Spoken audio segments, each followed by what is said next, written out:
Muy buenas tardes. Estamos en el Centro de Investigaciones Sociales de la Vicepresidencia del Estado Plurinacional de Bolivia y la tarde de hoy tenemos un invitado especial y querido, Carlos Macusaya, comunicador social, analista político y militante activo del movimiento indianista catarista, del Minca. Entre sus obras se destaca Desde el sujeto racializado, consideraciones sobre el pensamiento indianista de Fausto Reynaga. Buenas tardes, Carlos. Buenas tardes, un gusto para mí compartir con ustedes. Mira, la primera pregunta, Carlos, sobre los orígenes del indianismo. ¿Qué es el indianismo? ¿Cuáles son sus orígenes?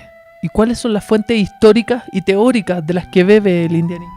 Bueno, el indianismo básicamente es un movimiento político, ideológico que surge en los años 60.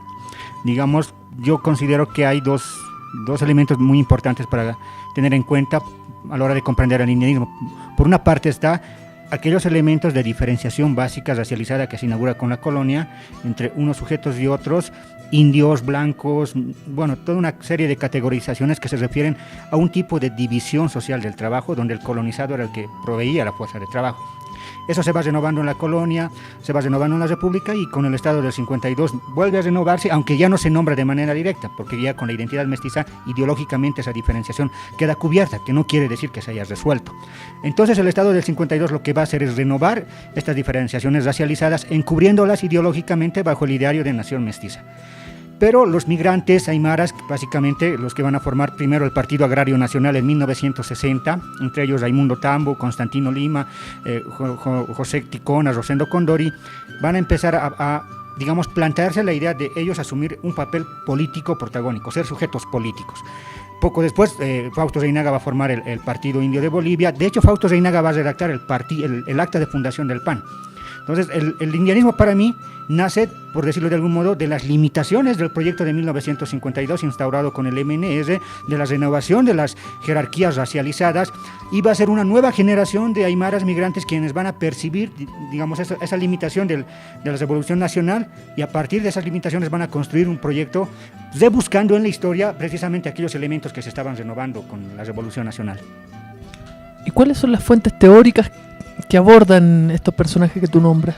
Pues básicamente dos son las influencias inmediatas, si se quiere, en la primera generación, la que va a formar el PAN. Por una parte, el nacionalismo revolucionario, indudablemente que ya desde mucho antes de la Revolución Nacional había logrado impregnar en diferentes sectores de la sociedad, pero también el indigenismo. Pero tal vez el personaje, no tal vez con seguridad el más destacado, Fausto Reynaga, va a ser el que va a lograr articular un discurso con influencias bien nítidas. Por una parte, como lo mencioné, el nacionalismo revolucionario, el indigenismo, el propio marxismo, digamos de aquellos años con todo y sus limitaciones, pero lo más importante tal vez en el indianismo va a ser, en términos ideológicos, la influencia de los pensadores negros. Por ejemplo, Carmichael, el pensador del poder negro en Estados Unidos, y Frantz Fanon, ¿no? de Argelia. Lo interesante de Reynaga va a ser eso, que él va a articular esas influencias, digamos, teóricas, ideológicas, para buscar un tipo de explicación a los problemas que estaba viviendo en aquel entonces los indios en los términos indianistas. Perfecto. Tú nombraste a Fausto Reynaga. Yo te quiero preguntar, ¿quién es Fausto Reynaga? Tú además escribiste sobre Fausto Reynaga. Entonces, ¿quién es Fausto? ¿Algún aspecto de vida? ¿Cuáles fueron sus aportes a la emancipación indígena en Bolivia y cómo lo ve tu generación hoy a Fausto Reynaga? Pues para mí básicamente el papel de Fausto Reynaga ha sido el de, por decirlo de algún modo, formar una conciencia política. Digo esto porque de hecho en los movimientos indianistas Fausto Reynaga va a tener casi ningún papel, salvo en los primeros años, en la década de los 60, con la fundación del PIB, junto a Raimundo Tambo y otros personajes, pero por lo menos por las referencias que se saben, no hay mucha estabilidad en estas organizaciones. Sin embargo, las obras de Reynaga van a ir influenciando de generaciones en generación. Y hasta el día de hoy uno va al alto, va a una ladera, incluso puede decir en sectores jailones de la sociedad boliviana o en La Paz, va a encontrar personas jóvenes influenciados por las ideas de Fausto Reynaga. De hecho, yo recuerdo bien cuando estábamos en el activismo entre varios muchachos, el 2005 sale la primera obra pirata de Fausto Reynaga, que era La Revolución India, y de ahí pasaron los años y fueron saliendo otros libros. Eso tiene que ver con que ya había un ambiente de movilización social, de acciones, de luchas, que digamos necesitaban o reclamaban ciertos elementos teóricos para ser leídos. Y en esas circunstancias, bueno, Reinaga se volvió una referencia. Felipe Quispe fue precisamente el año 2000 quien va a popularizar, por ejemplo, la idea de dos Bolivias. Entonces yo pienso que las generaciones actuales, por ejemplo, hemos encontrado un referente, Fausto Reinaga, para tratar de explicarnos nuestra situación contemporánea. Lo que implica limitaciones, porque Fausto Reinaga se va a referir en un contexto específico. Muchos aspectos, por ejemplo, no tienen que ver con los actuales. Sin embargo, hay ciertos elementos generales de los que podemos, sí, digamos, tenerlos en cuenta para el análisis. Pero en términos de persona, Fausto Reinaga, ¿quién fue? Se sabe básicamente que nació en Chayanta, ¿no?, en el norte de Potosí. Él mismo reclama ser descendiente de Tomás Catari. Hay muchas contradicciones, inclusive en su propia versión de sus orígenes. Más allá de esos detalles, lo importante para mí en Reinaga es cómo él va a asumir la condición de lo indio desde su propia experiencia de vida, ¿no? Él tiene algunos testimonios en sus libros, cuenta su propia biografía, salió algunos rasgos de su propia vida, donde personas, compañeros de estudios, por ejemplo, lo trataban de indio. Entonces su experiencia de vida va a conducirlo en un proceso largo a cuestionarse esa propia condición y cómo a partir de esa condición se puede proyectar algo político. Una experiencia interesante para mí es de Fausto Reinaga cuando él creo que se está graduando de abogado y en son de broma los compañeros le mandan a un indiecito, entre comillas, a que lo abrace en el ánimo de ofenderlo. Digamos, en ese sentido iba cuando alguien asumía que alguien era indio o como sus compañeros de estudios lo veían a Fausto Reinaga. Ese es un aspecto interesante.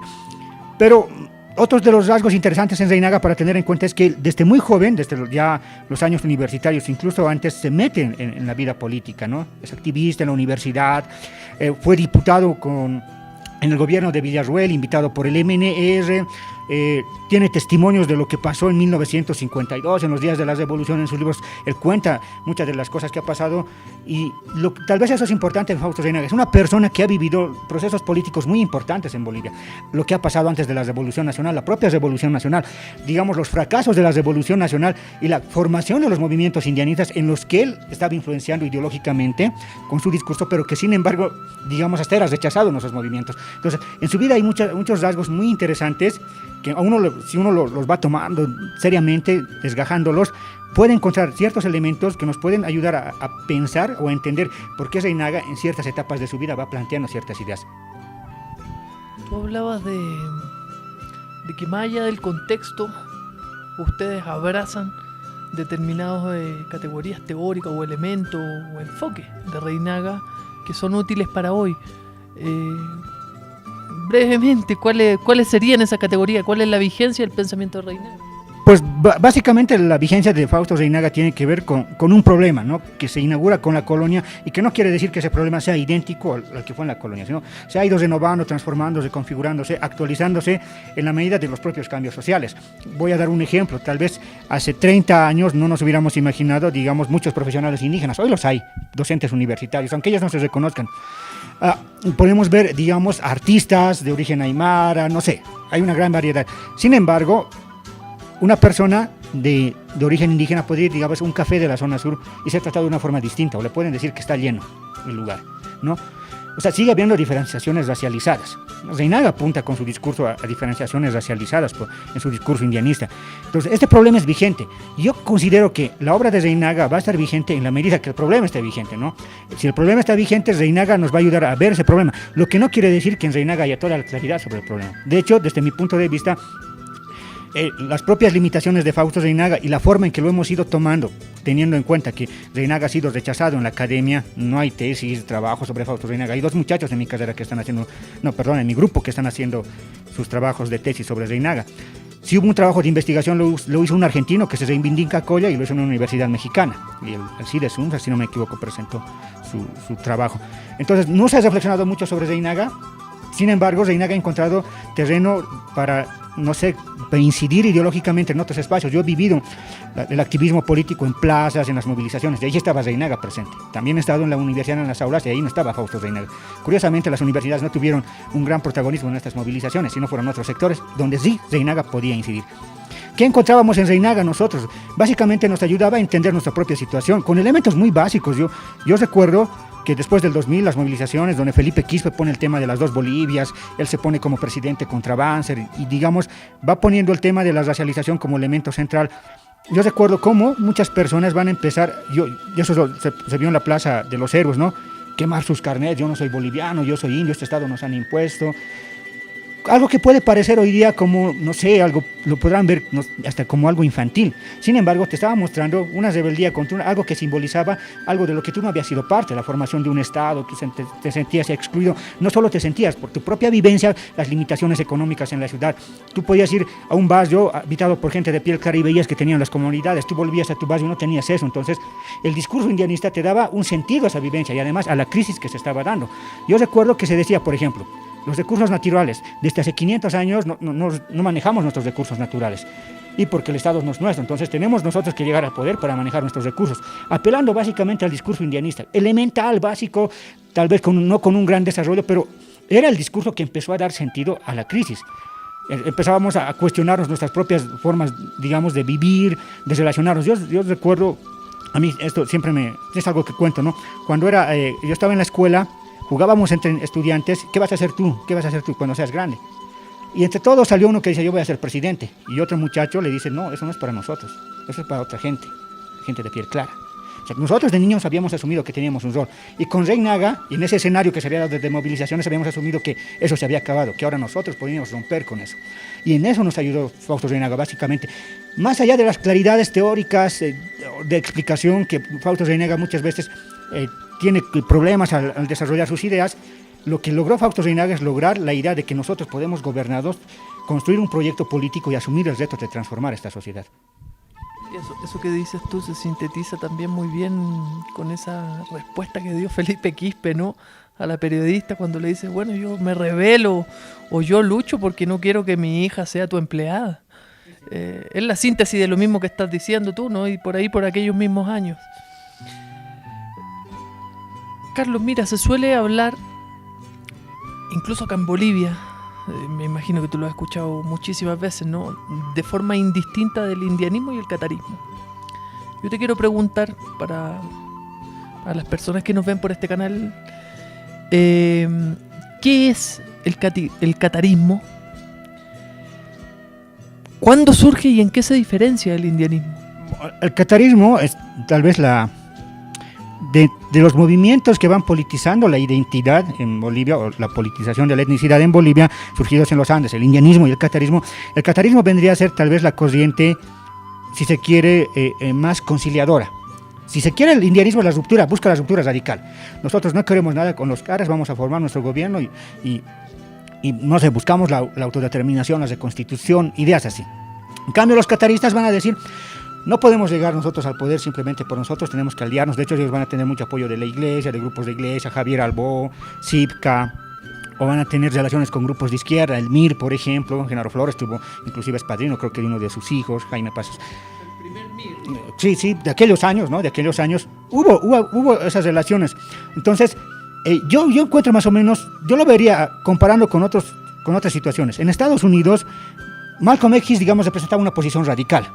Y Luther King, una posición más pacífica, ¿no?, de conciliación. Comparando, el indianismo sería más parecido a una corriente encarnada por Malcolm X y el catarismo sería una corriente un poco más cercana a Luther King, en el sentido de cómo nos relacionamos con nosotros, cuál es nuestro proyecto. Y no solo hay ese tipo de, digamos, de comparación con lo que ha pasado en Estados Unidos. Por ejemplo, cuando Tupac Amaru se levanta, es curioso que los que van a prestar apoyo a los grupos de poder en ese entonces van a ser un grupo encabezado por Mateo Pumacáhuac. Mientras había un grupo que buscaba una ruptura, otros pensaban que la situación podía cambiar con ciertas alianzas y tal vez de a poco podíamos ir gradualmente transformando nuestra situación. Esto es para mí lo que veo en la relación de indianismo-catarismo. Unos quieren la ruptura total y los otros buscan con ciertos movimientos de a poco y a largo plazo ir cambiando la situación. Los cataristas irían más por un cambio gradual. ¿Y cómo se da, cómo lo explicas tú, que en el devenir de esas dos corrientes, curiosamente, uno ve a veces momentos históricos donde parece ser más rupturista el catarismo, incluso toma formas más radicales de expresión? El catarismo y el indianismo uno lo ve después aliado en determinados gobiernos, en gobiernos incluso a veces, o personajes que provienen del indianismo en alianza en gobierno oscuro, en dictadura. por ejemplo, en Bolivia? ¿Cómo se da que ese movimiento rupturista termina finalmente a veces en alianzas en gobierno y ese otro que era más conciliador termina, incluso desde ahí va a derivar grupos armados, ¿no? Hay mucho por escarbar en el tema de la historia del indianismo y el catarismo en general y su importancia. Uno puede hablar con un joven militante de izquierda tal vez y decirte quién era Luis Espinal, tener alguna idea de Marcelo Quiroga Santa Cruz, pero si uno habla con un joven que se reivindica indígena no tiene idea cuáles eran los problemas entre Constantino Lima y Luciano Tapia, por qué Felipe Quispe, digamos, opta por formar el EGTK, cuál era la relación entre el MICA y el MRTK, Genaro Flores. No hay claridad. Ese es un primer elemento que hay que tener en cuenta cuando nos referimos a estos movimientos, casi, salvo el catarismo en menor medida, han sido, digamos, tomados muy a la ligera. Pero, digamos, ¿qué elementos condicionarían para los cambios, inclusive de los rasgos característicos del catarismo, del indianismo? En el indianismo, por ejemplo, una de las personas, no recuerdo el apellido, que aparece con García Mesa, si no me equivoco, el propio Fausto Reinaga escribe un libro a favor de García Mesa. Vemos contradicciones en el movimiento indianista porque son movimientos que no logran consolidarse en el propio catarismo, ¿no? Si uno ve a Fausto Reinaga, por ejemplo, en sus intentos, su discurso, forjando lo indio como sujetos muy interesantes, bien importantes, muy fuerte y efectivo, tiene una fuerza grande. Sin embargo, más allá de lo discursivo de Fausto Reinaga, si uno ve las intenciones que él ha tenido, y eso lo cuenta en su correspondencia con Guillermo Carnero Hoxha en su autobiografía, él estaba buscando, más que formar un grupo indio sólido, digamos, alguna relación con Obando, alguna relación con Torres, alguna relación con Banzer o con García Mesa. Él quería más tener una influencia en el poder directamente, no tanto consolidar algo, digamos, un movimiento indio. Tal vez por eso los propios movimientos indianistas van a tener una relación tensa con Fausto Reinaga. Ahí tenemos una contradicción en un señor muy lúcido en sus escritos, pero contradictorio en sus acciones políticas concretas. Fausto Reinaga tiene esa contradicción. Lo mismo va a pasar con otros personajes. Va a pasar otras cosas. Por ejemplo, cuando emerge el indianismo, va a emerger con la huipala y demás. Los que no querían la huipala eran los cataristas, ¿no? Sin embargo, luego van a empezar a agarrar el tema cultural. Cuando los indianistas van a empezar a reivindicar lo cultural político, los cataristas los acusaban de ser racistas y de que el discurso tenía que ser de clase campesina. Eso les decían los cataristas. Los indianistas no querían meterse en eso. Luego, con el EGTK, los indianistas van a pasar a la radicalización con Felipe Quispe y van a asumir el discurso indianista marxista, si se quiere. Muy interesante, me parece que eso le dio mucha lucidez. Y los cataristas van a empezar a caer en el multiculturalismo, los que estaban en la idea de clase. Entonces vemos como que se pasaron, no sé si a la vereda del otro, pero procesos en los que lo que uno antes le criticaba al otro termina siendo asumido por el otro. Y entre ellos va a haber esos problemas. Yo creo que tiene que ver esto mucho con que estos movimientos no han podido consolidarse, primero como estructuras organizativas, por un lado, pero tampoco han podido llegar a clarificar sus propias ideas y la proyección que tenían. Tal vez en el indianismo la idea más básica que funcionó fue la idea de dos Bolivias, de que los caras nos dominan. Menos conocida es la idea de colonialismo interno de los cataristas, del eje social colonial, el eje nacional colonial, ¿no? Digamos, donde el papel fundamental es ahí del sobrino de Fausto Reinaga, de Walter Reinaga. No se conoce mucho de estas ideas, pero tampoco se han desarrollado, digamos, con profundidad en análisis. Yo pienso que en el indianismo y el catarismo tuvo una gran flaqueza el desarrollo teórico, que no permitió que las acciones políticas lleguen a ser más claras y por lo tanto más efectivas. Y eso limitó muchas de sus acciones y terminaron peleados en problemas internos. Miren, muchos conocen de la pelea entre Constantino Lima y Luciano Tapia, es muy conocido eso, pero pocos saben la rivalidad que tenían muy fuerte entre Raimundo Tambo y Genaro Flores, o entre el propio Genaro Flores y Víctor Hugo Cárdenas, o entre Víctor Hugo Cárdenas y Walter Reinaga. Muchos de los problemas del indianismo al catarismo tienen que ver más con estos problemas. Y para terminar de cocinar de manera no muy bien sazonada estos movimientos, van a rematar que cuando han tenido manejo de dinero, van a haber problemas de desvíos, de malos manejos, y que al final van a terminar más ocupados en decir, no, este no es auténtico indio porque él se ha llevado la plata, y entre ellos van a empezar acusándose. Ya no va a ser la preocupación por enfrentarse a los otros, digamos a los caras, sino cómo se descalificaban ellos. Y eso va a empezar una lucha de descalificación que los va a llevar a la debacle. 60 y 70 para mí son los años de formación indianista y catarista, y los 80 los años digamos que van decayendo estos movimientos por esos problemas que he mencionado. ¿Por qué? No.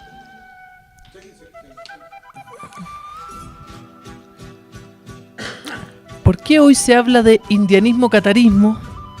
¿Cuáles son las particularidades de este movimiento?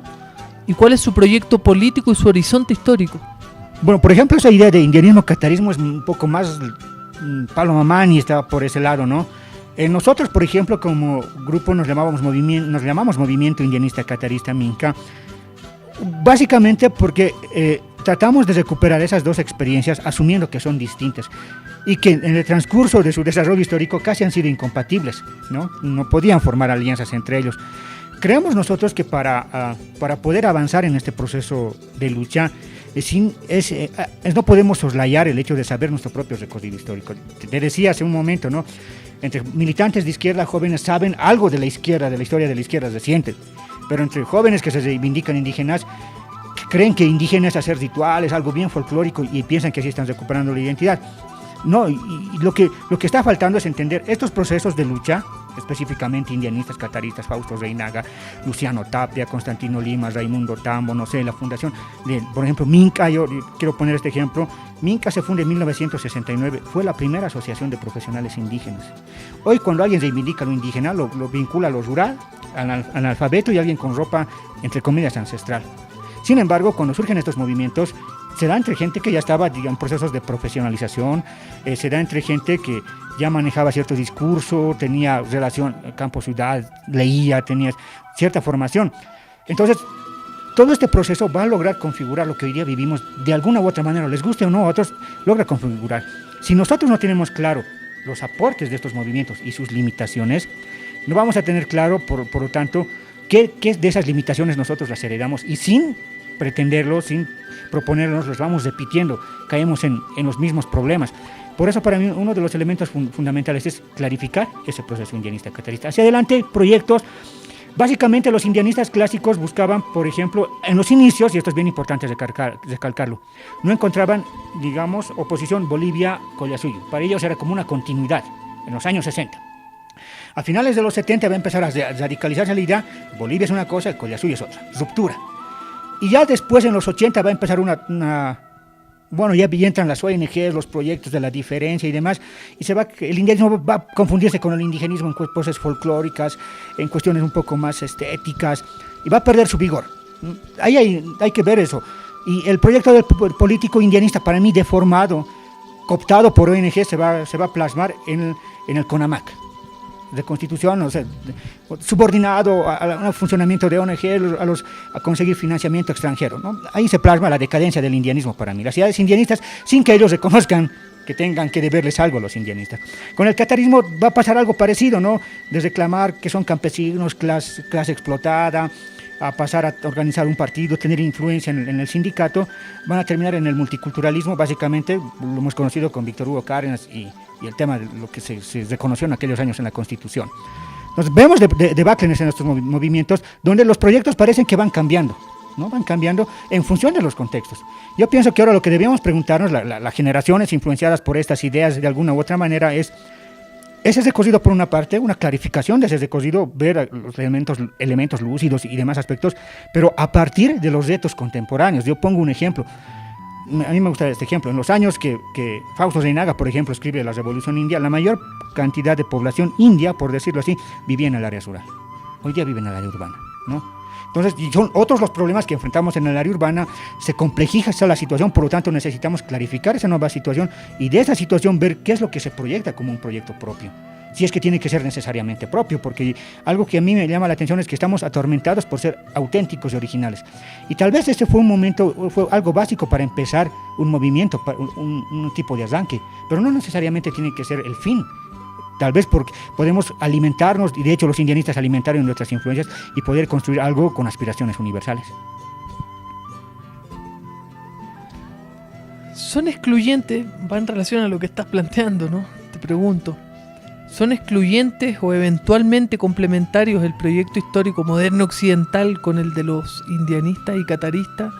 ¿Y cuál es la visión que tú, como joven intelectual, ves de este fenómeno? Pues a mí me llama la atención, por ejemplo, algunas opiniones de Pablo Stefanoni o de Silvia Rivera Cusicanqui, que tienen posiciones distintas, pero parece que entienden lo mismo por indianismo, con todas sus divergencias. Y parece que esas personas ven el indianismo de los 80. para mí la debacle, o sea, cuando se ha folclorizado, entrado los proyectos de la diferencia, se ha consolidado con AMAC y ha pasado muchas cosas ahí, ¿no? Te pongo el ejemplo, los indianistas en los 60 y en los 70 estaban más preocupados en articular un movimiento político, construir un discurso, y en los 80 se van a perder en el Año Nuevo Aymara, en los mensajes secretos de la Huipala, en cuestiones que para mí eran un escape de la situación crítica que no podían enfrentar, y la habían enfrentado de una manera eludiéndolo, refugiándose en mitos, construyendo mitos para evitar enfrentar esa situación. Y hoy por hoy muchos consideran que eso es el auténtico indianismo, si bien es el indianismo, pero es la decadencia indianista. Si uno revisa los trabajos, por ejemplo, estoy pensando en mediados de los 70, Isidoro Copa escribe un trabajo para las elecciones en 1978 sobre el MITCA, donde plantea muchas cosas, y una de las cosas que plantea, que se parece a otros documentos del MITCA con todas las diferencias, es un fortalecimiento del Estado, pero al mismo tiempo de la comunidad, lo que es contradictorio, porque el Estado, en la medida que va avanzando, va fortaleciéndose, precisamente va erosionando esos lazos comunitarios. Pero sin embargo es lo que en cierta medida vivimos hoy, ¿no? El Estado se está fortaleciendo, está llegando a demás lugares, hay inversión. En buena medida el proyecto indianista implica la contradicción con los elementos que pueden considerarse modernos. Yo cuando veo los documentos anteriores o los discursos de los 70, 60 de los movimientos indianistas, no hay una ruptura con la modernidad, ¿no? Me parece que esa ruptura se va a plantear más con la moda que va a empezar en los 80, los proyectos que se van a financiar. Lo que no logran resolver es cómo se articula esa modernidad con aquellos rasgos propios. Y no lo van a resolver en términos teóricos por muchos problemas que ellos han pasado. Sin embargo, no tenemos necesariamente nosotros que remontarnos a los indianistas para tratar de clarificar estos problemas. Podemos mencionar que ellos sí lo tenían presente, aunque no muy claro, ¿no? Fortalecer el Estado y la comunidad, elementos contradictorios, contradicción que hoy mismo la vivimos. Podríamos decir que los indianistas pareciera que habían previsto que si vamos a ir por el lado indio, esa es la contradicción que se iba a vivir y la estamos viviendo, por una parte. Pero para ver, decía, no sé, cómo la modernidad y lo indio se articula, yo pienso que un elemento básico es ver los comerciantes. Los comerciantes de origen aymara están vinculados al capital comercial, la circulación con capital comercial, mercaderías chinas, y en sus relaciones funcionan muchos elementos que tienen que ver con el Aini o con los Ailus, ¿no? Muchos ven que hay como que una reterritorialización de los Ailus, ocupación de pisos ecológicos, en sus relaciones de fiestas funciona el Aini, es decir, cosas que los indianistas ni los cataristas habían perfilado en sus momentos de surgimiento, pero ya lo vemos, ¿no? Entonces me parece que más bien esta articulación entre lo moderno y podríamos decir, si se quiere en términos racializados, entre lo moderno y lo indio, hoy día lo vemos en el Alto, lo vemos en las fiestas, lo vemos en el Gran Poder, lo vemos todos los días, y sin embargo parece no ser motivo de reflexión de mucha gente que hoy día se reivindica indígena. Entonces, para mí no creo que haya, los indianistas, digamos viejos indianistas, no había una ruptura entre lo moderno y lo indio, ¿no? Salvo en los 80, insisto. Y en la actualidad vemos que no solo es una cuestión discursiva, como lo habían planteado los indianistas en esos años, sino que en los hechos tácitos lo estamos viendo cosas articuladas en ese sentido.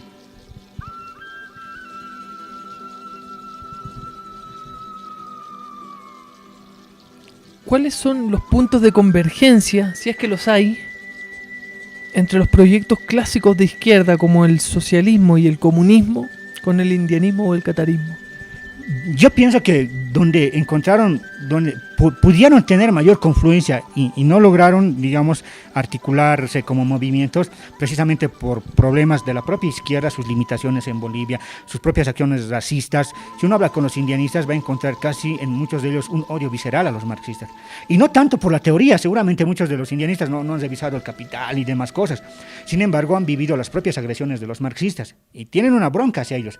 Y lo que más bronca les da a muchos indianistas es que ellos dicen, no, ese tal o cual que antes en la UMSA escupía nuestra huipala, ahora habla de los pueblos indígenas y no reconoce nuestro esfuerzo, ¿no? Tienen ese peso muy fuerte. Entonces, en la izquierda hubo problemas en su propia concepción, en sus propias actitudes, para entender lo que estaba representando en ese momento el movimiento indianista. Y desde mi punto de vista, uno de los elementos que no mencioné, el indianismo también se forma porque se estaba dando un proceso de proletarización. De la propiedad en la área rural, la minifundización, migrar a la ciudad, vender tu fuerza de trabajo. No podías encontrar necesariamente trabajo, no se puede cubrir, no se puede absorber toda la fuerza de trabajo, porque así funciona la ley también del valor, ¿no? Entonces, se da un proceso de proletarización que condiciona la formación del indianismo, y por eso los indianistas van a reivindicar la comunidad en buena medida, porque la nueva situación que estaban viviendo los migrantes, con todo lo que uno podría decir, algunas comunidades, entre comillas comunidades, tener acceso a radio, tal vez televisor y demás, cosas que no tenía en su pueblo, pero que en su pueblo encontraba, ante su situación crítica, por lo menos el apoyo o el respaldo de otros, ¿no? Una relación comunitaria, como hoy día se conoce. Entonces, al venir a la ciudad, los indianistas van a proyectar sus propias vivencias rurales en sus espacios de donde vienen o de donde venían, como una alternativa. Y esto me parece interesante porque tal vez no tenía tanta claridad el indianismo en ese sentido, pero ya hoy se discute, ¿no? Si Marx precisamente pensaba en una linealidad de los modos de producción hacia otros, que dicen las cartas a Veras Azulito, los cuadernos etnológicos, el tema de la subsunción formal o real, debates que no eran parte de la izquierda, que los indianistas tampoco estaban en ese tema, pero los indianistas estaban apuntando a un problema que podría ser debatido desde ese punto de vista. Yo pienso que en ese momento no se pudo dar, y había los potenciales para que se dé, no en el movimiento indianista por sí mismo, ni en el movimiento marxista, sino en los problemas sociales, que en buena medida, tal vez intuitivamente, los indianistas lo estaban señalando, pero los marxistas no podían verlo. En la actualidad, ¿por dónde podrían confluir? Yo pienso que en el indianismo y en el catarismo ya hay muchas corrientes internas, ¿no? Por ejemplo, Víctor Hugo Cárdenas es una posición desde una lectura un poco más multicultural, un poco más, política, en el sentido de la democracia, la participación. Él tiene una mirada un poco como que la inclusión, ¿no? Yo no comparto básicamente entre los cataristas. Entonces, actualmente hay varias corrientes dentro del indianismo, dentro del catarismo, ¿no?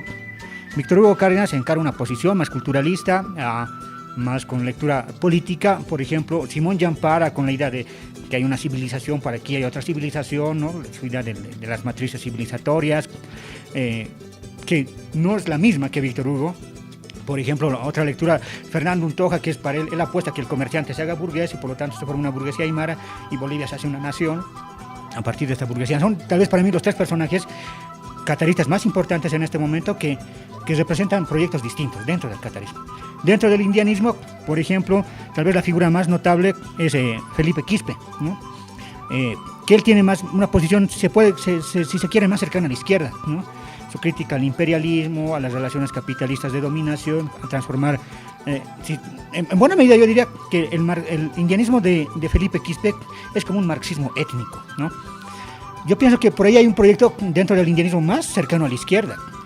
Un proyecto un poco también dentro del indianismo más nacionalista es el de Constantino Lima, ¿no? Nosotros somos el Collasuyo y casi hay que contratar un barco para que los blancos se vayan a su madre patria.